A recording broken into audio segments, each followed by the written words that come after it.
Well, welcome back to the Intel with Greg Cosell here on the Inside the Birds platform. I'm Jeff Mosher alongside Adam Kaplan, and joining us, as always, to break down the tape of the college prospects for the 2025 NFL Draft is Greg Cosell, the godfather of tape breakdown. And today, Godfather, we do draft eligible. We do draft running backs, Godfather. Lots of different guys. This is another position, Greg, where we talk about it's like Howie Roseman once said, you pick, do you like chocolate? Do you like vanilla? Do you like strawberry? There's so many different types of athletes, and they can do different things, and some fit other schemes and some don't. Well, as long as you don't have to sleep with the fishes, Jeff will be okay. Yeah. And no horse's head in my bed tonight. What do you think about this running back class? Was it did it come out to you at all? It's a good class. It's funny because last year, and obviously being in Philadelphia, and we do, the Inside the Birds, we focus on the birds throughout the season. And we saw what Saquon Barkley did, one of the greatest running back seasons ever in the history of the game. But in the context of the league, and we don't know whether it's just a quick snapshot or whether it's a trend, and we won't know until this year and maybe another year. But last year, there were 5 or 6 backs that had over 300 carries in the NFL. And that hadn't happened in a really long time. I mean, who would have thought Kyren Williams coming out of Notre Dame would end up being a feature back in the NFL? He had 316 carries and didn't even play the final game of the season. Right. So running backs, they've become, to me, a little more difficult. Not so much with their traits per se. We can see their traits, but then the deployment in the league. Because like I said, Kyren Williams, I would doubt that many people, if any, thought that he'd be this guy in the NFL when he came out, because he was a really good receiver. He was a tough kid, but I don't think anybody thought he'd be essentially a foundation back. That's what is what he's turned into the last 2 years. So that's just sort of a prelude to the fact that there's a lot of backs, and now it gets down to situation, team, scheme. Probably a number of guys could end up being that guy depending on where they go. I think, Adam, when Greg says depending on where they go, that is such a huge part for this position, especially because we constantly see guys drafted day 2, day 3 who go to the right place. And Kyren Williams is a great example because the Rams love to run the ball. They love to run. They've become an inside running team as opposed to they used to run the wide zone. And Kyren really suits his strengths. Last year, Adam, Bucky Irving. Great example of a guy who came into a good system that needed a running back. Rashad White wasn't very explosive. He could catch the ball well, but this guy added a dimension that once you put him in a good environment and you have the traits, you can see these guys really succeed. Ramondre Stevenson from years ago with the Patriots. Sure. Yeah, and Jeff, with that situation, like let's go back to Kyren Williams, right? Mm-hmm. So the word in scouting, right, was, okay, smaller frame guy, probably be a number 2 at the next level. There's no lead back qualities from him for the next level. We're not talking college. We're talking pro level. So, and physically, you're worried about the body. You weren't real big physically. You couldn't see what, obviously, Sean McVay, who, by the way, does not like rotating backs like Kyle Shanahan. He likes to play one back. Right. You couldn't see any of this stuff. Like, that's the thing about scouting. You can watch the tape. You get the background. You check the injury history. You do a workup on each player. There's some things you cannot see.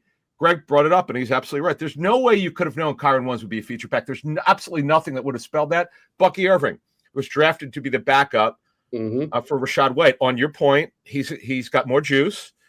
They didn't know what they would see from Bucky Irving. He had several huge games. I mean, now here's a question for the Bucs: is he a feature back now? And I think the Bucky Irving is another great example of sort of the difference. The subtle differences in the term feature back, because obviously Bucky Irving is not Saquon Barkley or Josh Jacobs. Right. But James Cook is another great example. He's the feature back for the Buffalo Bills, but he's not going to carry 320 times. Right. Obviously Williams did. So feature back becomes a function of team. Even Jahmyr Gibbs, okay, when he came out, and obviously he was the 12th pick in the draft. And when the Lions did that, everybody said, oh, my God, what are you doing? You can't pick him back at 12. And Gibbs became their feature back because Montgomery ended up getting hurt. And we'll see what happens this year. I think they like the 1-2 punch. But just he did have over 200 carries last year. And I'm not sure when he came into the league, people thought he'd be a back that would end up having over 200 carries, as explosive as he is. Right. So it really comes down to team and scheme. And that's what, I think it was important for us to discuss this because it's easy to look at a back, and we'll get to this guy, but I think a guy like that, who's a fascinating guy, and he definitely has some flaws per se, when you think about real high level talent. A great example of that is Cam Skattebo. And we'll get to him, obviously, but it's easy to look at him and think, oh, he's not a feature back. Right. But maybe he is, depending on where he goes. Absolutely. Chase Brown, another good example. Year 2 was I think a day 2 or a third round pick. Had to, kind of work his way up, and then bam, once he worked his way into that Bengals starting lineup, he became a really had over 200 carries a year ago, no question. Right. All right, good stuff. So let's start it off, and that's why I like this position, Greg, because we'll get through the obvious guys, the Gentys, the Hamptons, the Skattebo, but we may come down to a Dylan Sampson or a RJ Harvey and say, hey, this is a guy who could be a day 2 or day 3 guy who really takes off. But let us start at the top with no question the top blue chip running back prospect in the draft, Ashton Genty. Tell me what the tape says about him. Yeah, I think his truly elite trait is contact balance. He's got a low center of gravity. He's got core strength and leg drive. He absorbs hits. And when I say that he absorbs hits, the special part about him is that there's no disruption with balance or body control when he absorbs those hits. So he maintains his momentum through the hits and through traffic. And that allows him both to be a sustaining back and to be a big playback. I don't think he has great speed, even though he had some long runs in college. He never ran a 40 time, either at the combine or at a pro day. And again, that's his choice. But my guess is, and I'm just guessing, I could be 1,000% wrong, but my guess is he's probably a 4.5 guy. And that's why he didn't want to run a 40. Right. But that's okay. I mean, I'm not comparing him to Emmitt Smith, but Emmitt Smith was not a 4.4 guy, so that doesn't really matter. But to me, that is his true elite trait. He has unbelievable contact balance. Now, that doesn't mean that's his only trait, but I think that's the one that makes him kind of what he is, because he doesn't go down when he gets past the first level of the defense. He really has that ability to just sort of pinball off defensive backs and linebackers. And I think a lot of that has to do with his build. I mean, you're dealing with a shorter back. He's 5'8.5". So he's got natural leverage. I mean, that's just built into his body type. Mm-hmm. Greg, I got to ask you a question. And because when I look at his stats, I can't believe it, what he just did this season at Boise State. Yep. And I know you're big on the isolating runs and so forth, because 29 rushing touchdowns is just, you just don't see that. Yeah. And by the way, at 7 yards a carry, which is pretty amazing. Now, but what does the tape tell you? How explosive is this player? The explosive part is interesting. He obviously had a lot of long runs. I'm not sure he's truly explosive. He's certainly not Jahmyr Gibbs. He's not that guy. That to me is a question. And again, no knock on Genty. It's just a matter of thinking all this through when you watch tape and deciding, when you watch tape like I do. I mean, I sit and watch, like a back like Genty, I'm watching 4, 5, 6 hours in a row. I'm not watching a couple of games and going, oh, okay, he's pretty good. And you start to think, okay, he absorbs hits in college. I think to myself, is he going to absorb hits in the NFL, against bigger, better athletes? My sense is to some degree he will, but I don't know if that's going to happen all the time the way it does in college. But again, that doesn't mean he's not a really good prospect. Right. I can tell you one thing. I don't think he's as good a prospect as Bijan Robinson was when Bijan Robinson came out of Texas. So, but that's my point of view based on tape study. Right. And Bijan Robinson has obviously been a phenomenal player through 2 years in the league. And I happened to see Bijan Robinson on Radio Row at the Super Bowl and in street clothes. And I mean, that guy's a man. Genty's 5'8.5". Bijan Robinson is a man. Yeah. How does Genty catch the ball? And is with there his hands usually? Oh, Really? good. Yeah. Not his feet. Good. Does he have smooth hands? And is there a lot of film of him in pass pro or blitz pickup? I think he's a pretty good receiver. Like, I don't think that's a problem. you know, and you know, pass pro, I think, is something that probably, you know, needs to be worked on to a certain extent. But I think that he can catch the football. You know, he wasn't really used as a full receiver where he's running the kinds of routes that you go, wow, he can really be effective. But I think he can be that as he continues to play in the NFL.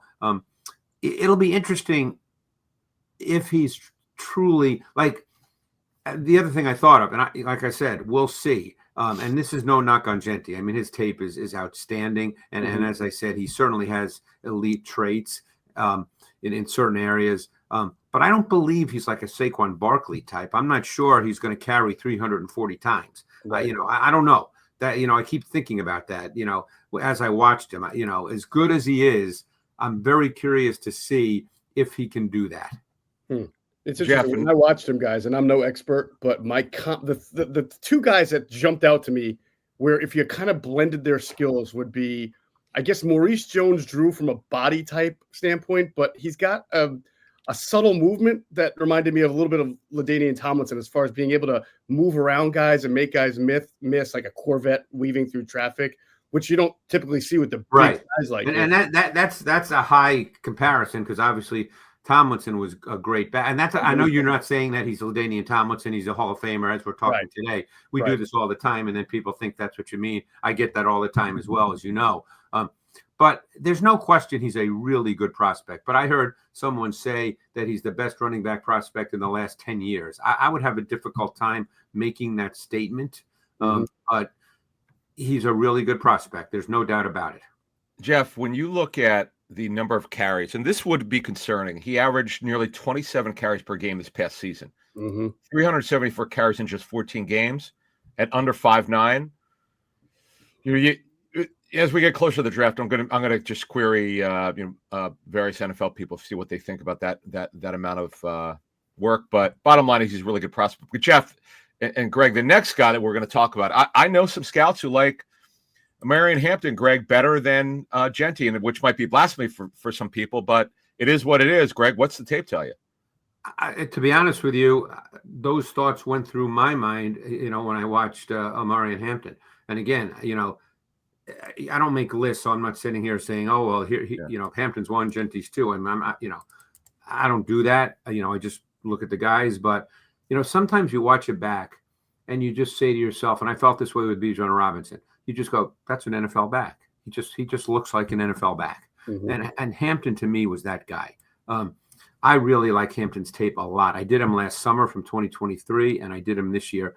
Plus, I was in North Carolina for 3 days in August. I was invited down, you know, to watch practice and just, you know, sort of be in meetings and all that. And so I got to see him in person.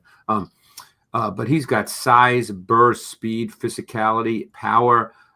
There's a physical presence to him. And that's what really stood out, just the way he runs.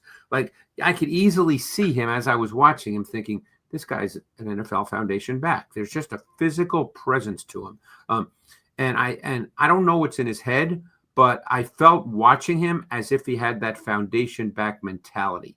And it's funny, Jeff, that you mentioned LaDainian Tomlinson in relation to Genty, because one thing that really stood out to me, I heard LaDainian Tomlinson in an interview years ago talk about the fact that if you're going to be that guy, that there's a mentality that goes with that in addition to the physical traits. And not everybody has that mentality.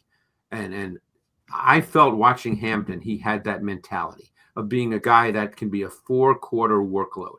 And I really liked Omarion Hampton's tape, you know, and apparently he's a great kid. I when I was down there, you know, they were telling me this kid just shows up and works hard. He says, if he says 15 words, that's a lot of words. He just comes and he works and he works and he works. Right. You know, I learned a long time, I'm sure you guys did too, and we talk to people in the NFL all the time, that the whole mock draft culture and the NFL draft preview culture, which can go on for weeks and weeks, gets people into a mindset that doesn't necessarily correlate with the NFL. And so I'll go back to last year. Marvin Harrison Jr., he would have been the number 1 guy if he came out the year before, right? But when we started to talk to people, there were personnel people who said, you know what, I like Malik Neighbors, a little bit better than Right. Marvin Harrison Jr., which would have sounded blasphemous going into the draft. But guess what? Malik Neighbors outperformed Marvin Harrison Jr. last year, and you might argue he's more explosive and Right. a little more consistent. So if you're going to say this kid Hampton is better than Genty or may translate better to the NFL, I'm not going to argue with anybody who says that. I'm sure, as Adam just said, there are people in the NFL who see that. And again, watching tape, I had those thoughts myself. You know, that would not surprise me at all, because those thoughts ran through my head watching the tape of Hampton in comparison to Genty. And either way, you know, smart people, they can have different points of view. You guys know me well enough to know I'm not one of those, hey, I'm right, this is the way it is. Right. You know, but I could understand that when I watched Hampton. And I think Hampton there's a certain physical presence and feel to his running where I felt like this guy's going to be a pretty big time feature back in the league. And it could happen day one, you know, depending on who drafts him. All right, let's move on to our next running back, Greg. And this guy, I don't think a lot of people knew about until Arizona State made the playoffs, and then he was on prime time. And then you see his running style. He threw a touchdown in a playoff game. Cam Skattebo, who carried the ball quite a bit for Arizona State. Yeah, he's a fun watch. You know, we talked about him. I mentioned him briefly when we were speaking at the start of this. He's a fascinating guy because you could watch him. And, you know, his athletic measurables were pretty good, you know, his testing. But he's somewhat tight-hipped. He's got some core stiffness to him. As a runner, he doesn't necessarily have higher-level athletic traits, okay? He's not an explosive guy as a runner, but he is a tempo setter. You know, he has sustaining traits, and he gets hard yards, and he's physical.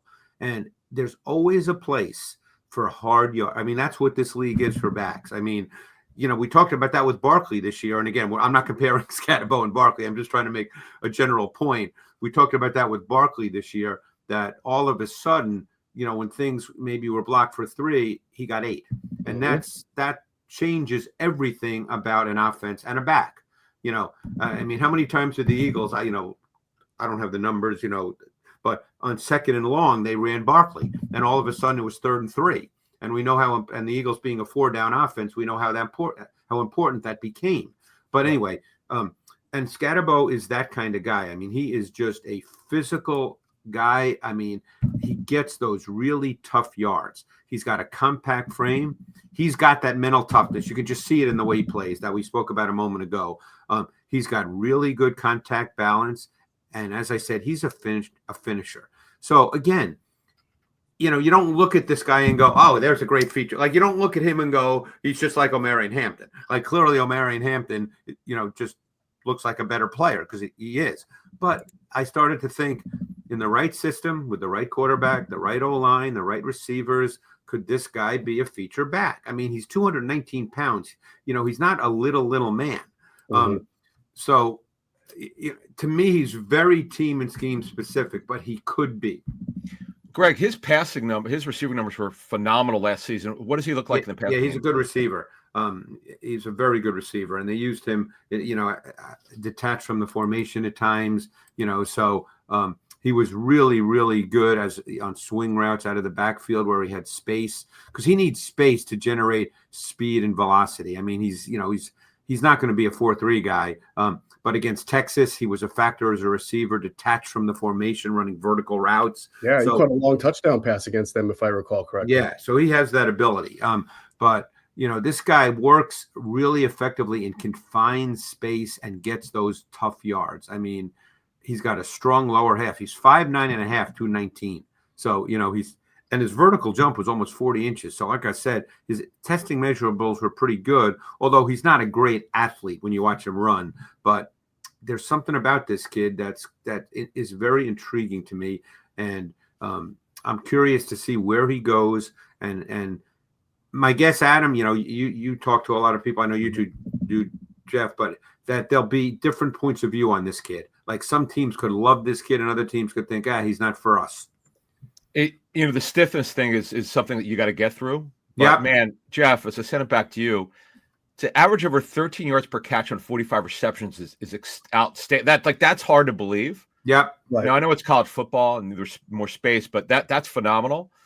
So he's not a first round guy, but Skattebo, look, and Greg makes a great point in setting this whole thing up. The feature back definition has changed. Yep. So who says he can't be a feature back that you get in the third round? Why Sure. not? Why not? His vision could be interesting because normally you wouldn't think of a guy like that. You would think better inside zone team, maybe not a Shanahan style. But since he catches the ball well, and if he has good vision, you really don't need to be a great athlete for those Shanahan schemes. You just have to read the cutback lane, see the bubble, and be able to make your move into that hole when it's there. So if you catch the ball well, he could fit a bunch of different schemes depending on how his vision is and how he picks up. He is a fascinating guy, and I guarantee that there's not one running back coach that wouldn't want this kid in his running back room. Sky Motor Cars in Westchester is a different sort of dealership. All it takes is one look at their Highline pre-owned vehicles that people all over the country want and need. Owner Brett Schulter makes sure you don't spend a dime of your money before you purchase the car. Sky Motor Cars allows you to make all the decisions regarding your next vehicle. At Sky Motor Cars, you never have to spend more than necessary. Visit SkyMotorCars.com today or call 610-918-7225. Let's move on and talk about a guy who has a whole lot of explosive characteristics out of Ohio State, TreVeyon Henderson, Greg, who I believe, I don't know, Adam, have you heard somewhat of the Jahmyr Gibbs type comparisons as far as the ability to fly and He's not nearly as big physically. Gibbs is actually pretty big. He's more physical than you think. But I had someone, Greg, as we sent it over to you, that said if you could pair Henderson up, and he brought up Gibbs and Montgomery, if you could pair him up with a bigger back, you've got a great two-back system. The question, Greg, to you to get this started is he's not a really big guy, but he's explosive. Right. Do you see feature back potentially? Well, that gets into that same question. Okay. Bucky Irving weighs less than 200 pounds. Sure. It's the same question that we've been that's gone through this whole conversation. I mean, he was 5'10" and an eighth, 202. This kid can run. He was the number one running back recruit in the nation when he came out of Virginia, I believe. And he didn't even play his senior year of high school due to COVID. So you're dealing with a guy that is a slasher. He's a darter. He's got some subtle shiftiness, but he's not really a shake and bake guy. But the thing that he can do is he can avoid tacklers without slowing his roll because he's kind of a darter. He's got sustaining qualities. I mean, he runs hard. He's got quick, sudden feet, and he's got big playability to hit the home run. That's what's going to get people excited is his ability to hit the home run. And he has a ton of experience in both zone and gap scheme concepts. Could he be a feature back? Again, now you get into team. And the other thing he's phenomenal at, and I made notes of this because it just blew me away because you don't see this very often. This guy is a man-child as a pass protector. He just freaking lays people out, and it looks like he loves it. Wow. And he was a lead blocker at times on Will Howard runs. I mean, this guy, he uncoils. I mean, he laid out Jalen Reed, the Penn State safety, a couple of times. I mean, he just loves it. You can tell. Again, these are just thoughts that came to me when I was watching him. I thought there was a little bit for Eagles fans, and hopefully other people remember as well. I thought there was a little bit of Brian Westbrook in his game. Wow. That's pretty good. I compliment there. Because, Westbrook had maybe 2 years where he had really a lot of carries. But other than that, he was, not a guy that carried, 280 times. I think 1 year he was maybe in the 275 range. Jeff, you might remember that better than I. Wasn't it maybe 1 year he was up at that level? Yeah, 2006 and 2007. He was up there with the overall touches up there in the league. Yes. Yeah. But I really like this kid, and it gets Adam makes a great point. It gets back to that same question. It's team now. I mean, we talked about Kyron Williams.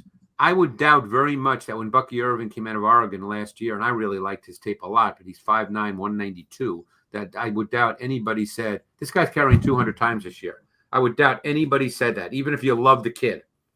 Mm-hmm. So it gets back to that same point. It's just, it's team scheme, you just don't know. Right. I like these kind of guys, Greg, because they can be difference makers that don't have to go in the top 20.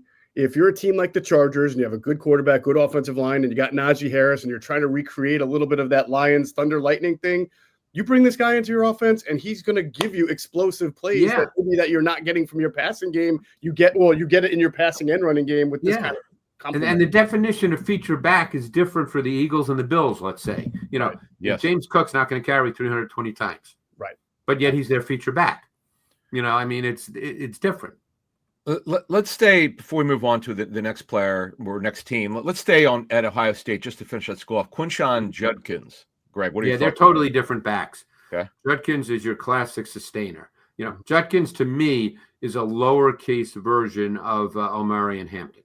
Hampton is the higher level guy, and Judkins, but he's very similar stylistically. And it's funny. They're the exact same size, height, and weight, basically. Wow. But Judkins looks smaller on film. It's funny how that sometimes works. Mm-hmm. But this guy, he's a downhill, decisive velocity runner. He's got enough lateral quickness to beat backfield penetration and slide into open gaps. He's got natural power. He's got his lower half is strong, so he's got good contact balance to run through tackles. He's a grinder and a sustainer. And the term that came to my mind when I was watching him, I said he had outstanding contact aggression. This guy was aggressive in taking on contact, and he had really good balance. He was physical. It's as if he enjoyed that part of his game. But I think he needs to run that way because he's not necessarily a loose hip, shifty guy. So that's who he has to be. I mean, there were times he punished tacklers. He's another guy that gets hard yards. Now, there were instances in which he did stride it out a little bit, but he's not a true home run hitter. All right, let's go over to Iowa, Greg, and talk about Kaleb Johnson. Yeah, Kaleb Johnson. You watch Iowa, they were a zone running team, and this guy is a master at running the zone run game. The way I described him, he's kind of a paint-by-numbers runner in the sense that he just followed the blocking in the zone run game. He knew exactly where to make the cut. He's calculated. He's efficient. There's an ease and control to him. He never looked like he was exerting himself. He was very patient. He was very controlled. He had really good vision. He was decisive when he saw it. I thought he had just a really innate feel that you cannot teach for his blocking schemes and the changing gaps and the defensive flow. That's something you can't teach. When you see it, you see it, but I think that, for a guy that big, 6'1", 224, he's not really a physical runner, and he's a little upright. But he doesn't have great contact balance. He's just a guy that knows how to run the zone game at a really high level. Greg, the next guy on our list, his college numbers are not great, but man, in the scouting world, he's got some respect there. Jaydon Blue from Texas. What do you think? Yep. Jaydon Blue. Jaydon Blue, it's funny you say that in the scouting world. And I think the reason that he has respect in the scouting world is because I think people look at him and they think of Jahmyr Gibbs. Now, he's not any, again, we know Jahmyr Gibbs is special, but this guy is sort of like that. Another guy, like in the NFL, you could almost see him like James Cook, too, a guy that is not going to necessarily get 300 carries, but could be the kind of back that, depending on who the quarterback is and the focus of the offense. But, you're dealing with a guy that has tremendous burst and acceleration. I mean, he had a 38-yard touchdown versus Clemson. It might have been, did they play Clemson in the college playoffs? Texas, but yes, first round. Yep. Yeah, he had a 38-yard touchdown run against Clemson that it was outside zone, burst, and the explosive accelerating speed. It just looked like he took it to a level that was different than everybody else on the field. Wow. He's a really, really good receiver. He's a matchup weapon in the pass game, which is why I mentioned Gibbs. And again, I don't want people to think I'm saying he's exactly that guy, but stylistically, he's similar. He's really explosive. And Adam's talked about this many times. You get these guys that are explosive, and that can take it to the house in the run game, and that can be a factor in the pass game as a back, that's what matters. That's what guys are looking for. I don't know the kid or, anything like that. I heard some things. I don't get into that. So let's assume goodness. Okay. I don't want to start getting into stuff I don't know about, Yes. I think he could be an ascending player, assuming goodness and, working hard and the whole deal, because he's a fascinating guy. He's 5'9", 196. So again, it's that same Bucky Irving conversation. I mean, Irving was 5'9 and a half, 192 or something like that. So I'm not suggesting he's going to step right in and be that, but the explosiveness just jumps off the film. Greg, the next guy is another guy I think that if he gets into the right system, had a nice fight last year here at Tennessee. He's a pretty good athlete. Dylan Sampson is someone who I think can, maybe find the right system and be a pretty good running back, but I'll leave that to you and the tape. Yeah, he was a guy I kept going back and forth on when I watched him. I mean, there are times I thought, man, this guy's really good. He didn't run very well, relatively speaking, at his pro day. He ran a 4.46, which my guess is probably is not what he expected.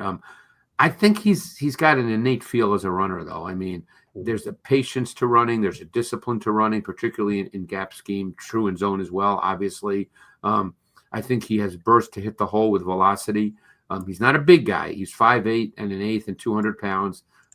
So, he's not one of those truly dual threat backs. He's not Jaydon Blue in the receiving part. So now you have to think, what's his deployment at the next level, Jeff? That to me is the question. Right.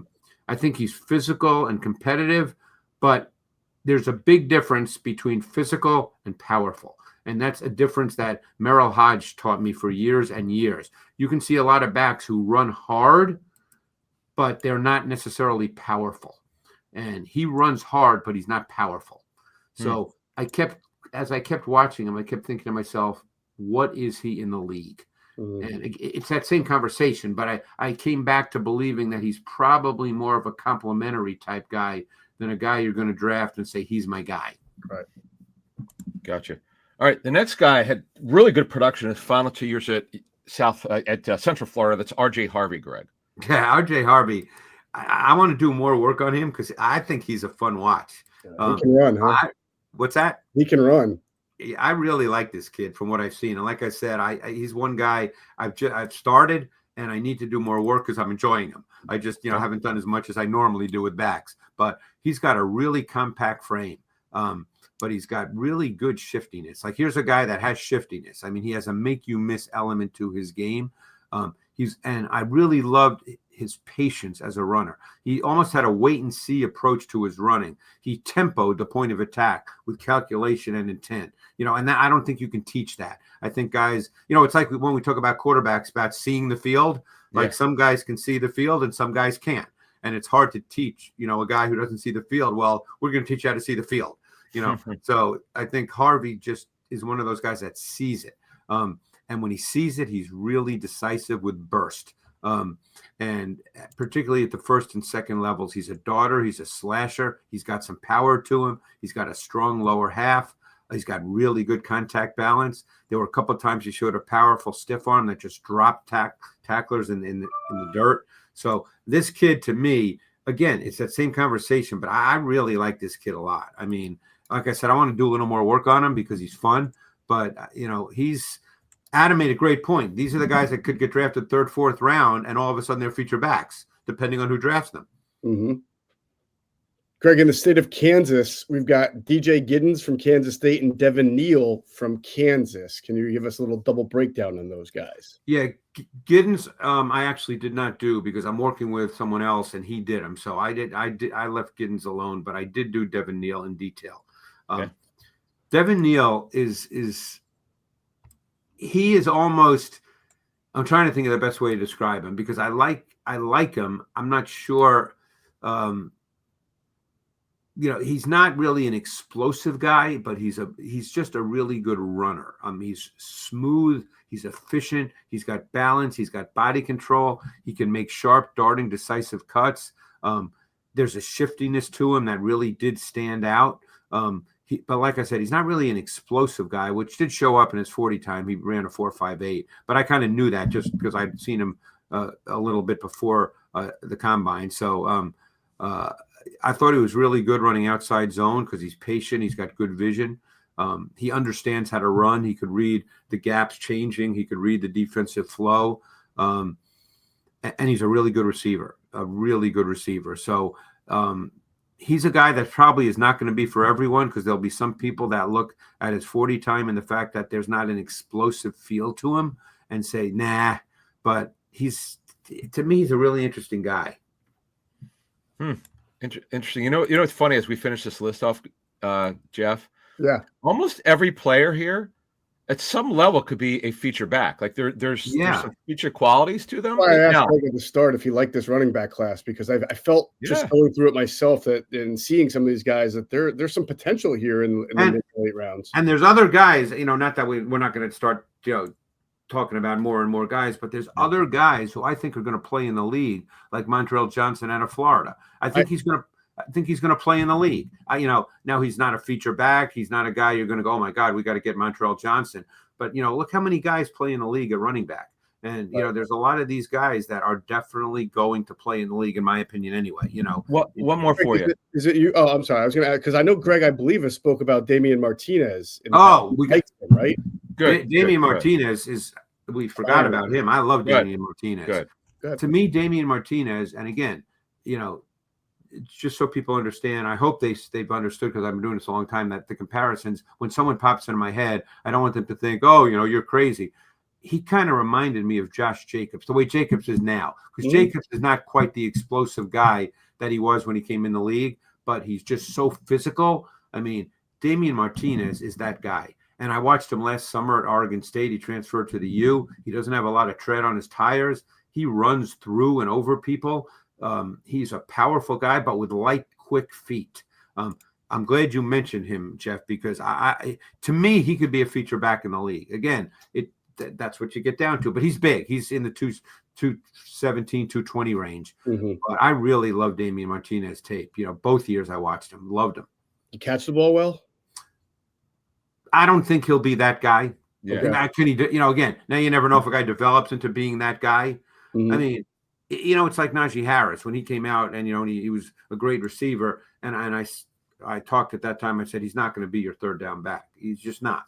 And he's not. I mean, so I'm not sure he's a first or second down back either. But that's a different conversation. But anyway, Damien Martinez, I really like him a lot.